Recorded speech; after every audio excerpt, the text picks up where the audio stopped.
Okay, it is 4 o'clock. Please stand to sing our national anthem.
Please be seated.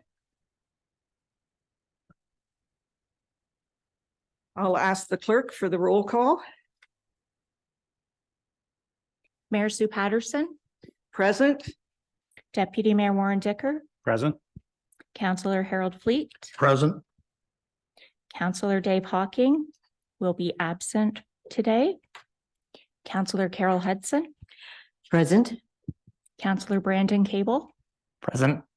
Councillor Susan Sackle. Present. Thank you. All members are present and accounted for with the exception of Councillor Dave Hawking. Our land acknowledgement.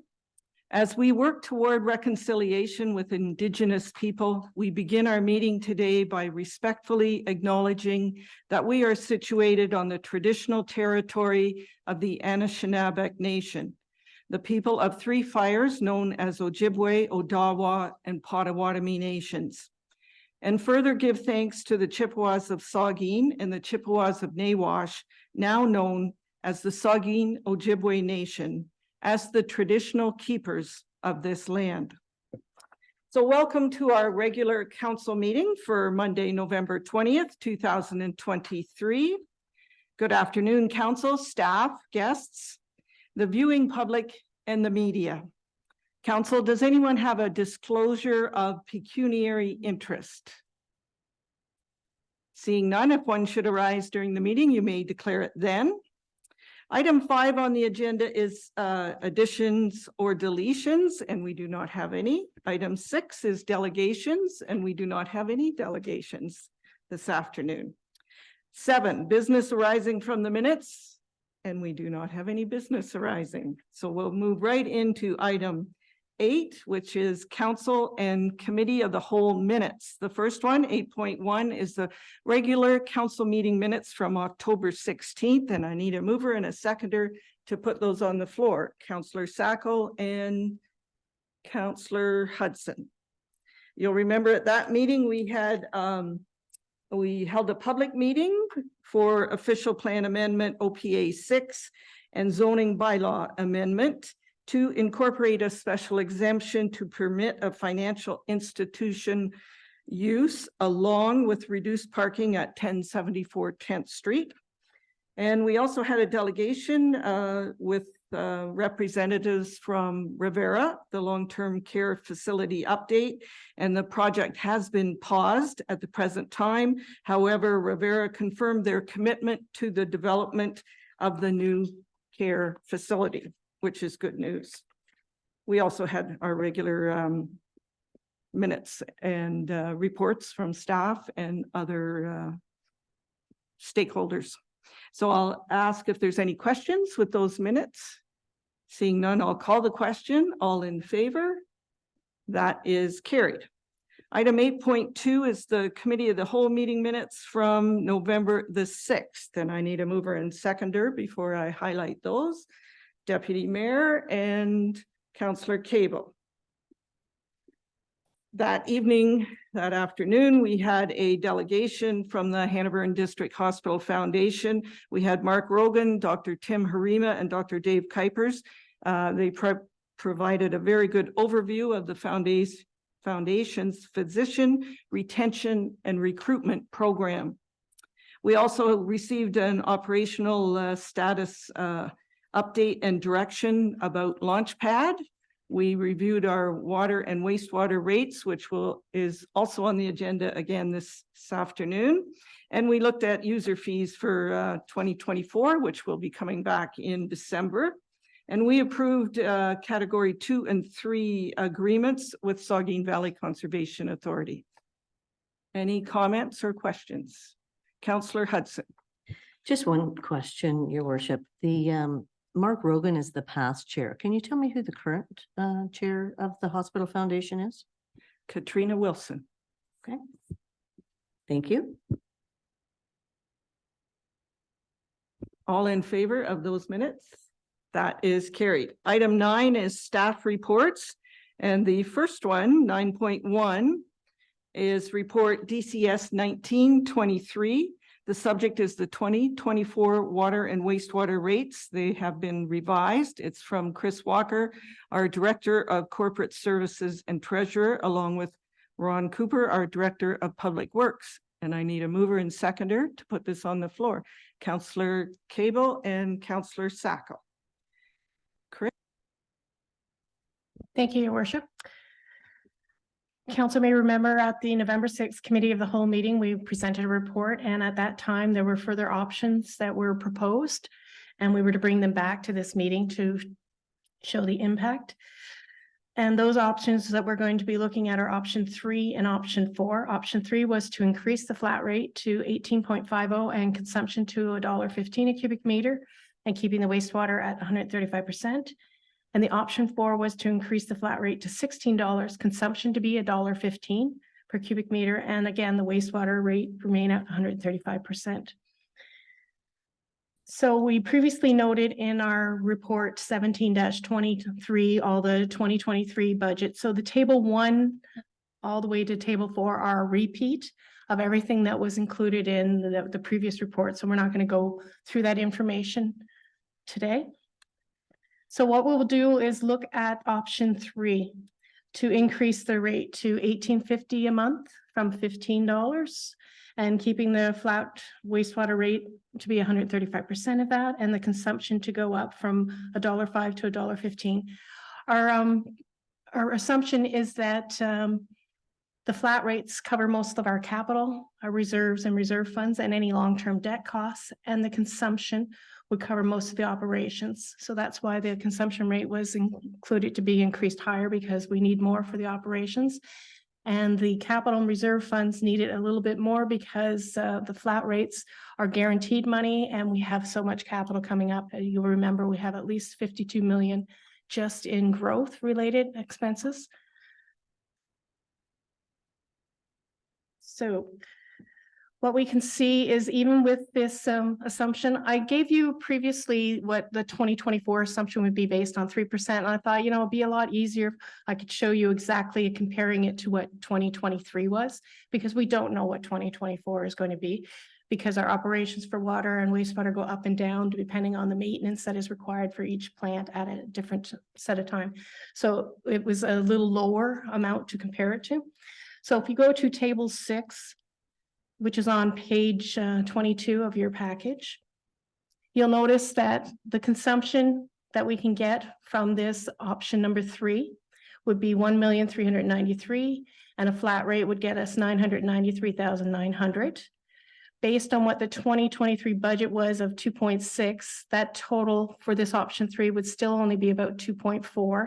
So we're still going to be short about 258,000. However, on the sewer side, the consumption is much higher than is required based on the 2023 amount. And the flat rate will get us more than we need based on our asset management plan, but not enough to cover the actual expenses that were incurred. Council may remember that I had mentioned at the last meeting that normally we need to put $800,000 away between capital and reserve funds just for water and $990,000 for capital and reserves, just for sewer. Now, that amount is based on our previous historical costs of our existing asset, does not include growth whatsoever.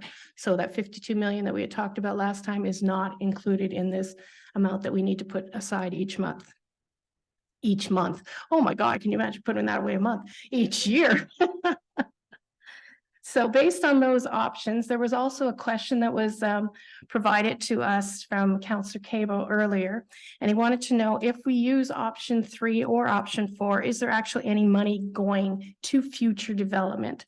And it's a long convoluted again. If we have to just bring in water of 800,000 with this amount, we are going to bring in $993,000 for flat rates. So yes, we would have about another 193,000 towards future advancement. Keep in mind though, what are the chances of actually just having capital at 800,000? Some years it's only 500,000, so you get to put more away. But if it becomes higher than 800,000, then you have to grab from the previous reserve funds. So it's a kind of an in and out. Can't really say definitively, but based on these rates, we could put monies aside for a future rainy day if needed. And that would be the same for the sewer as well. We bring in a flat rate of 1.2 million. We need a minimum of 990 just to cover capital. So that means we can put some funds away, about 270,000 for future if required. But again, I want to caution, capital does not just constantly be 990,000 each year. It goes up and down and up and down. So you're going in and out. Think of it as your bank account. You put so much money away each pay, knowing that at the end of the year for Christmas, you're pulling out $500 or $600. Some more, some less, right? So overall, if we use option number 3, we would still have a shortfall based on the 2023 budget, but not nearly as much as it would be with the option 1 and 2s that were provided previously. Now, option 4 is similar to option 2, where we're going for the $16 a month, but the consumption is identical to the option 3 that was presented. So if you go to table 8, which is on page 23, you'll see that with the consumption, it is exactly the same as the consumption from our option 3. The only difference will be in the flat rate. So for the flat rate, we require, remember, $800,000 for water minimum, and we can bring in 859, which means we would have 59,000 that could go towards others. However, because of the amount that was required, if you go way back to table 1, which you don't want to go flying back to, I'll just tell you that the capital for 2023 was 1.152 600,000. So that was about 352,000 more than what we would normally have to put aside for our assets. Well, I know these numbers are going up and down all over the place, but technically option 3 would get you about 59,000 towards future development if everything is equal and you needed to only have $800,000. For the sewer, it would provide you a little bit more. It would provide you about $106,000 more because you're bringing in $1,096,000 and we need a minimum of $990,000. Keep in mind that the consumption though for water for operations was much higher in 2023. It was about 1.433 million versus the 1.39 that you can bring in. So again, a balancing act, the amount you bring in. Another option you could look at and say, forget the flat rates, forget the consumption, just say, you know what, I bring in $1 million, 55% of that should go to operations, 45% should go to your capital reserve funds and future long-term debt. That's one way to look at it, another way so that you don't have to worry about, am I getting enough in the consumption? Am I getting enough here or there? But I know consumption, people have the ability to reduce their consumption, whereas flat rates, it's paid whether you use it or not. And that is a guarantee for the municipality. That's why flat rates are more important to the town versus the consumption rates, just in case you're wondering. So I've also put in a chart below table 8. I forgot to label it table 9. Sorry about that. It shows you the option 3 and the option 4 revenues for both water and wastewater. So you can see in option 3, you're going to be bringing in just under 2.4 million for water and just over 2.7 million for wastewater. For option 4, you're not bringing in as much, you're bringing in about 2.25. And for wastewater, it's 2.5. Again, option 3 provides about $305,777 more in revenue than option 4. And all of that is because of the flat rate. It basically works out for every 50 cents that you go up on a monthly flat rate, you're going to be bringing in about $26,881 more in water and another $34,275 more in wastewater because they're at 135%. Now, the link to strategic plan is goal number 1, safe and reliable infrastructure. Goal 2, healthy and welcoming community. Goal 4, balanced growth. Should have also said goal 5, open and responsible government. So your recommendation is that this report, DCS 1923, the 2024 water and wastewater rates be received. The council accept the administration's recommendations for 2024 water and wastewater rates as follows. The minimum flat rate increased from $15 to $18.50 a month. The flat rate wastewater rate increased to 135% of the water rate. So that increases from 2025 to $24.98 a month, effective January 1st, 2024 with the March billing. The water consumption rate increased from $1.05 to $1.15 a cubic meter. And the wastewater consumption rate increased from $1.42 to $1.55, which is 135% of the $1.15 water rate consumption charge. And that these rates be contained in the 2024 fees and charges bylaw. Attached to this report should have also been water and sewer rate comparison so that you could see the amount that we had mentioned back in our previous report on November 6th of what is actually required to cover all of these expenses. And now the addition of the option 3 and option 4, you can see we're still under rate compared to any of our comparators other than I think it's in West Gray at Newstead. And that's it. Thanks, Chris. Well done again. Let's start with the comments and the questions. Councillor Cable. Thank you, Worship, and thank you very much for the updated report, Chris. I think increasing water and wastewater rates is never easy because we know that the increases will affect the bottom line of residents' monthly budgets. However, it's clear that the cost to operate these services is outpacing our previous increases. And I just don't think that we can continue to operate water and wastewater by pulling from reserves, particularly in light of the large capital projects that we have coming up in the very near future. So I am in favor of option number 3, which helps to close the gap between our 2023 rates and the actual dollars that are required to operate our water and wastewater services. And I know that it is a significant increase, but it's also only half of the increase that's actually required to get us on track. And you're not even factoring in, the fact that we're probably going to be taking on long-term debt in order to fund the construction of the water tower, which would be an additional payment required starting in 2025. So certainly, I think at this point in time, I am in favor of option number 3. Thank you. Other comments or questions? Councillor Fleet, then Deputy Mayor. Thank you, Worship, and thank you, Chris, for that report. I know we have to keep up with inflation as well as have funds in reserve for expansion of the system to accommodate our growth in our community. We have large capital growth, expansion happening. It's, like Councillor Cable was saying, the bottom line, it's hard for families and seniors at this point with, increases in the, but I think we're going to fall behind, and I've got to support option number 3. Thank you. Deputy Mayor Dickert. Thank you, Worship, and thank you, Chris. Just echoing the comments from Councillor Cable and Fleet. It's not easy, but I don't know that we have any choices. I think we do need to go with option 3 and do our best to prepare for the future. So I would support option 3. Thank you. Other comments or questions? Councillor Hudson. Thank you, Worship. So after reviewing all the options and considering current rates, economic times that we find ourselves in, I'm proposing a compromise by supporting option 4. While I realize this is not going to build capital and reserve funds, it will allow the operational expenses to be covered by the increase in consumption rates. Being able to cover operations with the increase of consumption rates, the portion of flat rate and reserves used previously will not have to be used to make up for the shortfall as it has been previously. So the increase in consumption rates is not unlike user fees that we discuss in some of the other departments.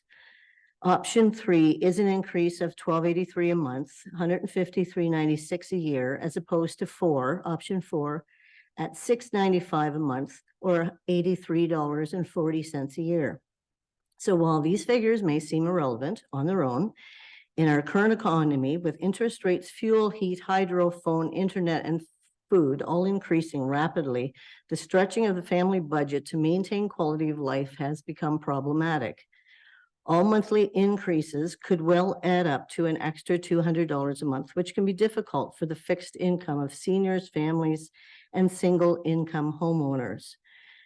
The repercussions of COVID shutdown are far from over for some individuals, and families that lost income because of restrictions just when they thought they were making some headway and gaining ground and not having to use a line of credit or dip into their savings to maintain bill payments. The interest rates have gone up and their financial situations have remained stressful and problematic. I recommend taking this into consideration when making the decision of rate increases for this upcoming year. So if we can cover operational expenses and not have to use reserves from flat rate fees, it could be considered a win for all. Thank you. Any further comments, questions? Okay, we do have a motion on the floor that's been moved by Councillor Cable and seconded by Councillor Sacco, and this is for option 3. So I will call the question. All those in favor? That is carried. Those opposed is 1, I assume. Yes. Okay, thank you. Very good, and good work, Chris, trying to make that understandable for all of us. So, item 9.2 is report CL 0723. The subject is the Integrity Commissioner appointment. It's from our clerk, Vicky McDonald, and I need a mover and seconder to put this on the floor. Councillor Fleet and Deputy Mayor Dickert. Thank you. Thank you, Your Worship. Under Bill 68, the Province of Ontario's Bill 68, which received royal assent in 2017, Ontario municipalities were required to appoint an integrity commissioner who would be responsible for performing certain functions outlined in Section 223(3) of the Municipal Act. And that's with respect to code of conduct, ethical behavior, and conflict of interest of council and committee members. The town of Hanover participated with the County of Grey in 2018 to recruit an integrity commissioner, which would independently perform these functions, resulting in the town appointing Principals Integrity for a 5-year term. This term expires December 31st, 2023. Principals Integrity offers extensive knowledge and experience in municipal governance and law, and they provided excellent service to the town and its advisory boards. The current agreement provides the opportunity for the town to extend the term for another 5 years, and Principals Integrity is amenable to doing just that.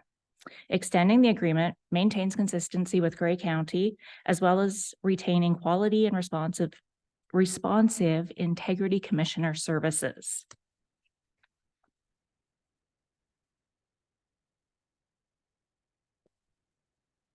The financial implications.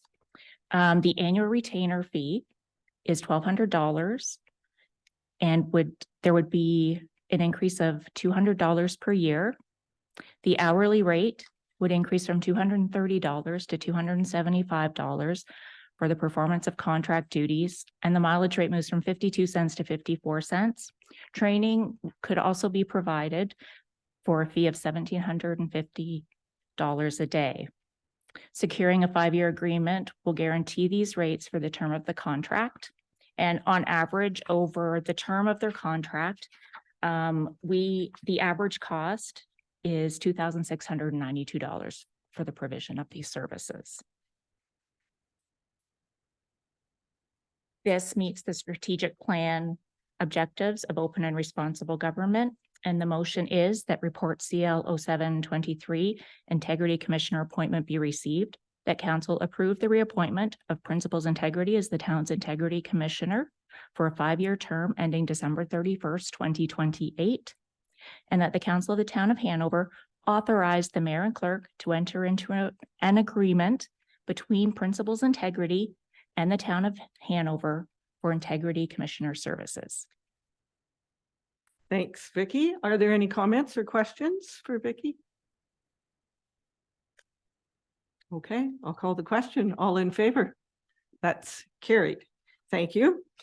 Item 9.3 is report CL 0923, and the subject is council appointment to Committee of Adjustment, and it's from Vicky McDonald, our clerk. And I need a mover and seconder for this, and I have Deputy Mayor Dickert and Councillor Sack. Vicky? Thank you, Your Worship. The Committee of Adjustment is a statutory body that's appointed by council under the Planning Act. The committee operates independently from council, and its decisions may be appealed to the Ontario Land Tribunal. Section 44(3) of the Act requires that members of the Committee of Adjustment, who are members of council, be appointed annually. The town's procedure bylaw also requires the appointment to various boards, commissions, special bodies, and other statutory positions be made at the required time by resolution of council, except where required by bylaw. Councillor Hudson and Cable were appointed to the Committee of Adjustment by bylaw 324922 in December of 2022. And in accordance with the Planning Act, Councillor Hudson and Councillor Cable are to be appointed annually. And I had attached an older version of the terms of the Committee of Adjustment. So it has been amended to provide that there are 2 council appointees to the Committee of Adjustment for a total of 6 appointees. The link to the strategic, there are no financial implications, and the link to the strategic plan is open and responsible government. The recommendation is that report CL 0923 council appointment to Committee of Adjustment be received, and that Councillor Carol Hudson and Councillor Brandon Cable be appointed to the Committee of Adjustment for the period December 1st, 2023 to December 1st, 2024. I'd be happy to answer any questions. Thank you, Vicky. Are there any questions or comments? Do we have to ask if you still want to stay on the? I knew you wanted to, so I'll call the question. All in favor? That is carried. Item 10 is committees of council minutes, and we have 5 sets of minutes along with the subcommittee minutes to be approved with one motion. So I need a mover and seconder to put this on the floor before we highlight those minutes. Councillor Fleet and Councillor Cable.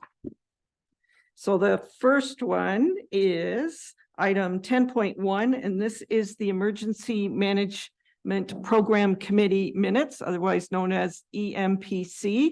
And I'll ask our Community Emergency Management Coordinator, our Fire Chief, Jeff Deniger, to highlight those minutes, please. Jeff? Thank you, Your Worship. Can you hear me okay? Yes, we can. Thank you. So as stated, the Emergency Management Program Committee met on October 13th at 10 a.m. All members were present except for the recorder, Tanya Patterson.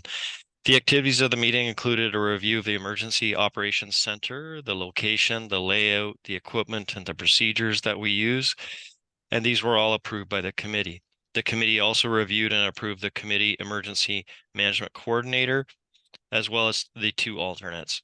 A review of the 2023 educational goals and activities took place to ensure that all of the goals set by the committee were achieved during the year. The committee heard that drone streaming was now operational and the command trailer conversion was now complete. The committee response program has been updated and approved by council. The emergency response program has been updated and approved by council. The plan and appendices has also been updated. And we also reviewed the 2023 emergency mock outline, and the committee approved moving ahead with the mock as outlined. If there'd be any questions, I'd be happy to answer. Thank you, Jeff. Are there questions for the chief?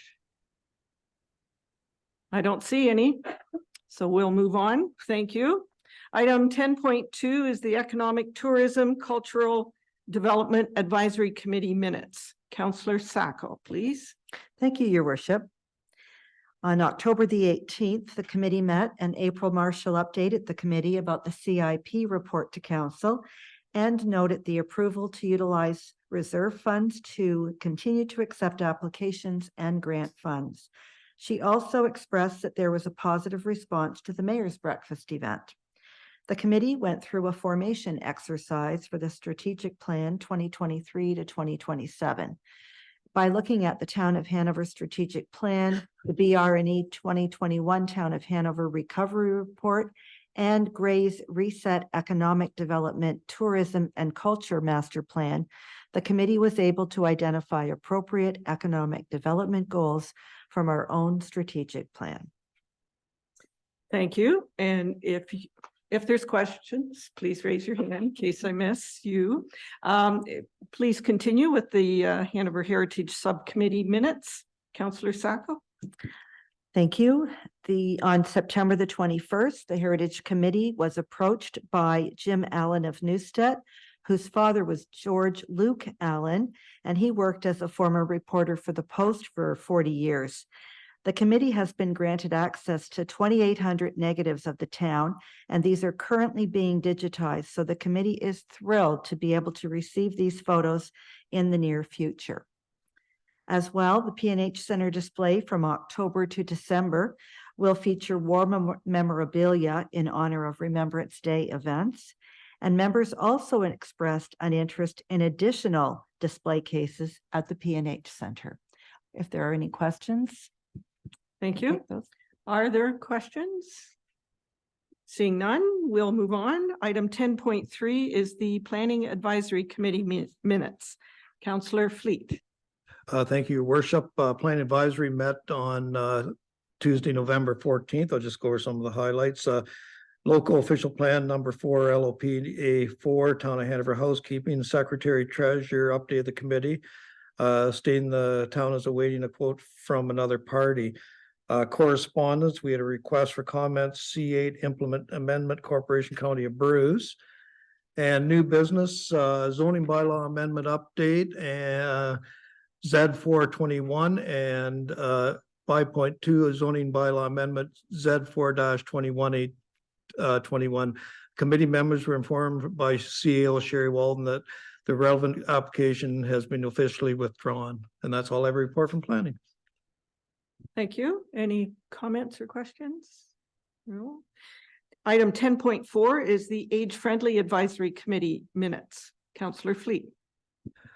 Thank you, Your Worship. Age Friendly met October 23rd. I'll just go over some of the highlights. Items for information, committee update. Norma Graham has resigned from the Age Friendly Committee. Thank you to Norma and all the best in retirement. Gray County Age Friendly Resource Sharing Committee, Brian Dobson joined the committee, so that's good news. And I think they've already had their first meeting. 6.1 updated guide, updated 2 items, Age Friendly Business Resource Guide. Mayor's Breakfast, Brandon did a short presentation, which he did a great job. Chamber of Commerce and DIA update. Both Chamber and Commerce and DIA support the endorsed Age Friendly Business Resource Guide. Chamber Luncheon, this is in January. Brandon Dobson will be presenting on behalf of the DIA regarding the Age Friendly Resource Guide. And our e-learning preview shared first draft e-learning video with committee members. That's all I have to report from Age Friendly. Thank you. Any comments or questions? All right, we'll move on. Item 10.5, Parks, Recreation and Culture Advisory Committee minutes. Councillor Cable. Thank you, Your Worship. The Parks, Recreation and Culture Advisory Committee met on October the 25th. We had an overview of the Hanover strategic plan. And so Laura presented an overview of that and the connections to Parks, Recreation and Culture. We also had a presentation on the Environics analytics presentation, which I believe the council has seen as well, kind of showing about people that come into the town of Hanover and people that shop in our area. The committee also discussed the Gray County Cycling Master Plan, and the Hanover routes are being updated in consideration of comments that were shared by the advisory committee as well as Danica Metcalf in particular to make this a safer route for residents and visitors to our town. And certainly it's something that council should be aware of as we look at future road reconstruction projects to ensure that our bike routes are considered when we are working on different areas of the town. A geotechnical study has commenced for the East End Trail near the Cedar West subdivision. And so the results of that study should inform the next steps for the proposed trail in the Cedar West subdivision. So we'll look forward to seeing the results of that study.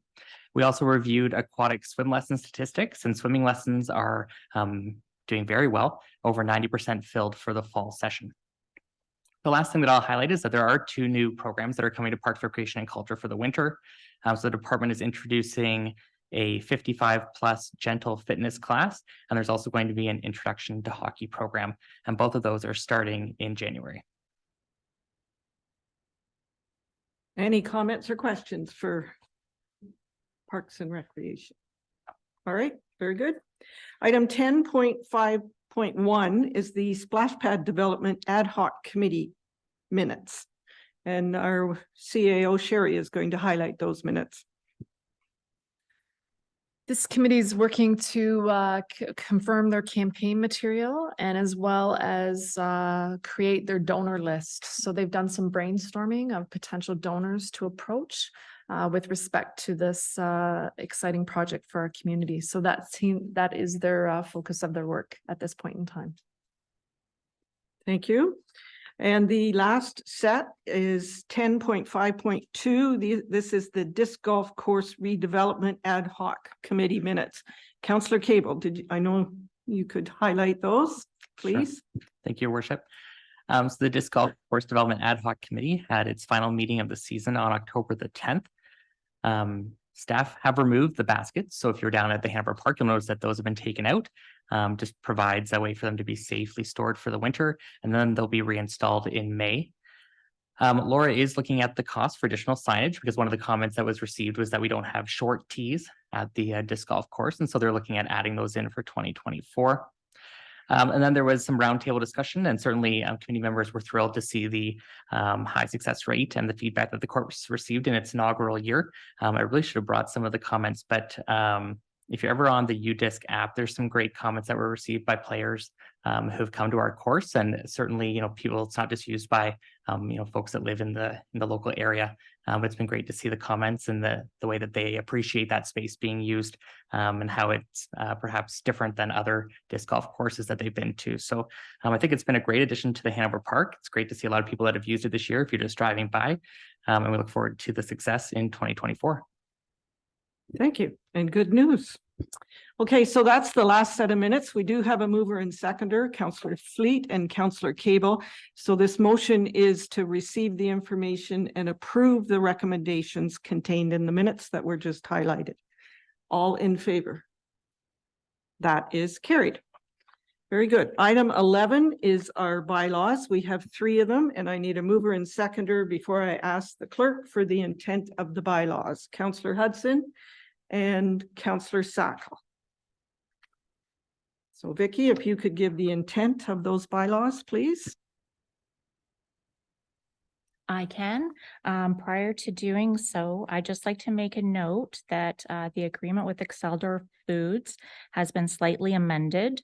Article 4 has been revised to include the word consumption so that the sentence now reads, Exceldor Cooperative agrees that the water discharge rate during the term of this agreement payable to the town shall be equal to 55% of the water consumption rate as established by Hanover Council. So the word consumption has been entered between water and rate, just to clarify.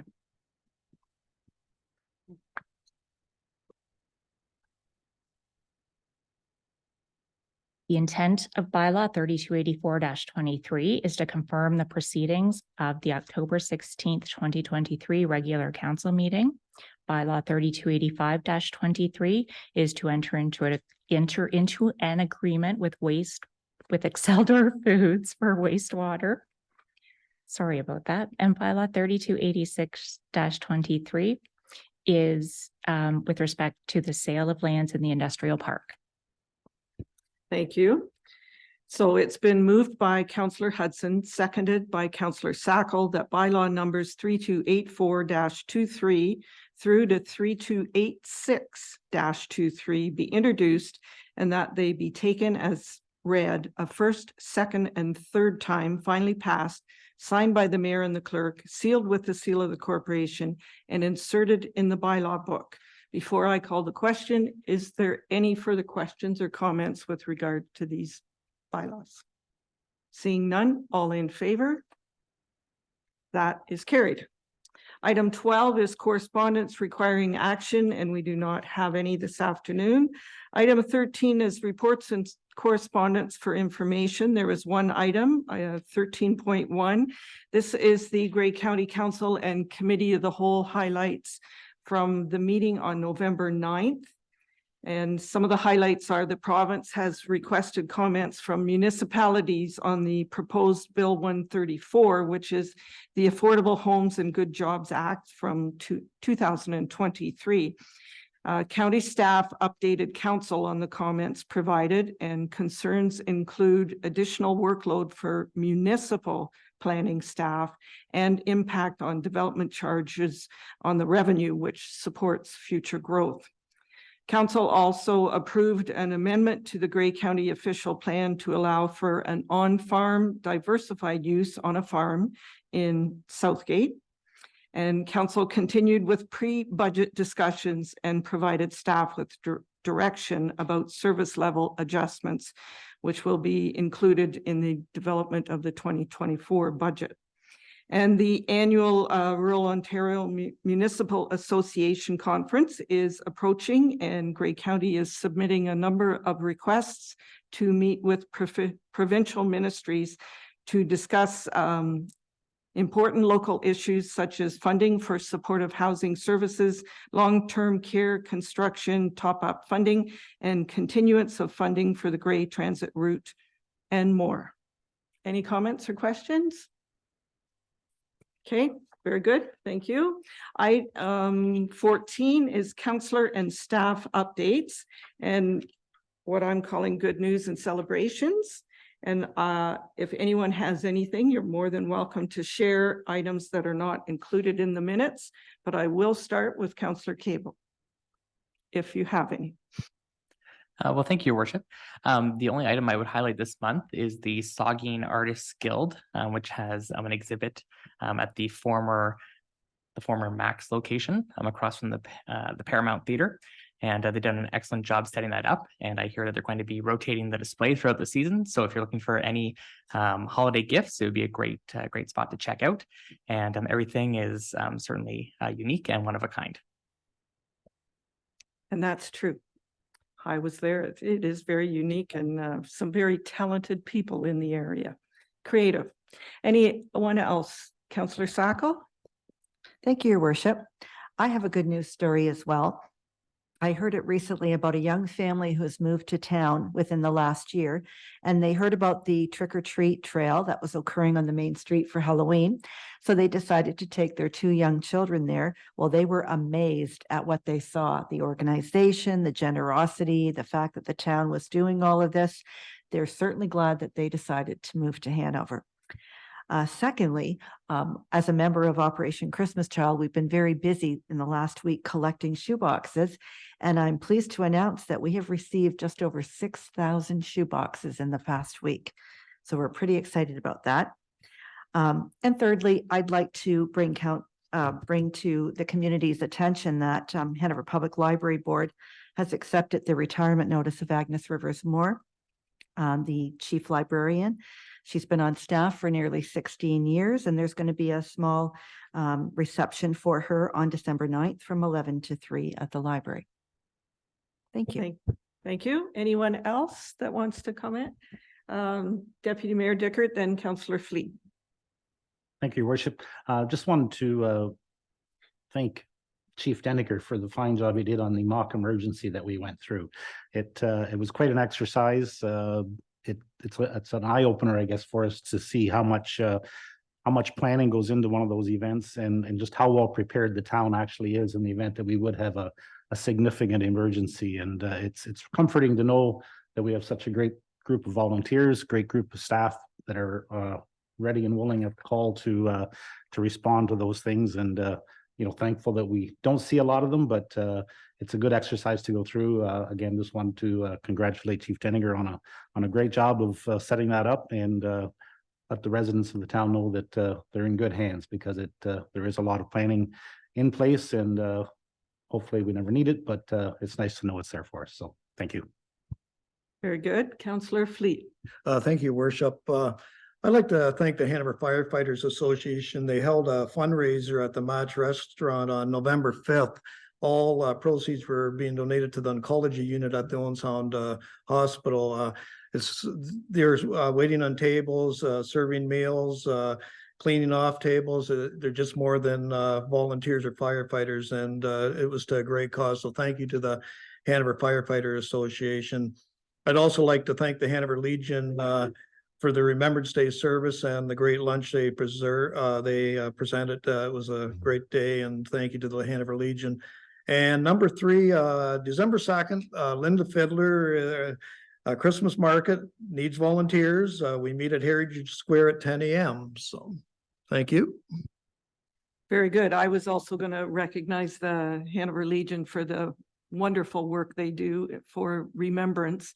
And I can throw a shout out there to Mr. Don Butlin, who was an excellent MC during the Remembrance Day luncheon and dinner. Well done, Don. And just a shout out to the Youth for Christ Unlimited Banquet and Auction that was held on Saturday, that helps a group of youth in Hanover and area, and does an excellent job doing that. So kudos to them for doing that. And now I'll ask staff if there's anything that is not in the minutes or whatever. Councillor Hudson. Sorry, I was being patient and waiting. I just want to do a shout out for April for the extra work she did on the Wowza Women Who Rock event on November the 10th. She had a group of people have some networking and cupcakes and VIP seating, and she did a really great job. It was a great concert as well. And also, if people haven't seen all the thank yous for the library book sale, I think it's been out there in the world, but just in case, they had a great event this year. The number of people were actually higher than what it was originally mentioned. It was 726 people. And after expenses that they had, storage and that sort of thing, they brought in $10,666. So it was a great fundraising event for the library. And they figured out how many volunteer hours were put in for it, and it was pretty mind-blowing. But so good for them. And the library is also participating in the Christmas market. They're setting up another little fundraising booth there as well. And they're also participating in the parade. So they're out and about advocating for the library. I also wanted to mention that on October the 29th, they went to the Diwali Festival of Lights in Dundalk, and it was my first time at something like that. It was a very positive, warm, wonderful afternoon, very fun, lots of food. It was a great event, and just to get a different aspect on some of the different cultural things that are in our area. And it had been a while since I'd been to Dundalk, so that was an experience. And once again, Harold, I think Councillor Fleet mentioned about Remembrance Day. They had a great turnout at the Cenotaph, and I think the most people they've had in a few years at the dinner. So that was really wonderful as well. Thank you. And staff had time to think, right? Now, good. Sherry. I'll just share that we are very close to some starting of construction work on our trail bridges on the South Line. So I don't wish to share an exact date right now, but you may start to see some activity in that area in the very near future. And once I have more confirmed details, then we'll be issuing some public notices, press release, that type of thing, just to indicate that. It's a very unique project. It's a bit interesting. And so we look forward to that work starting. That's good news. Okay. All right, so item 15, planning and other meetings. All of our meetings are listed on this agenda and on our website, our updated website. Item 16, dates to remember and announcements. The next committee of the whole meeting is Monday, December 4th at 4 p.m. The next regular council meeting is Monday, December 18th at 4 p.m. And we have a planning session on Monday, November 27th at 4 p.m. And our budget meeting is Monday, December the 11th at 4 p.m. At this time, I'll ask if there's any notices of motion. Seeing none, we do not have a closed meeting. So I need a mover and seconder to adjourn at 4:51. Councillor Hudson and Councillor Fleet, all in favor? That is carried. Thank you.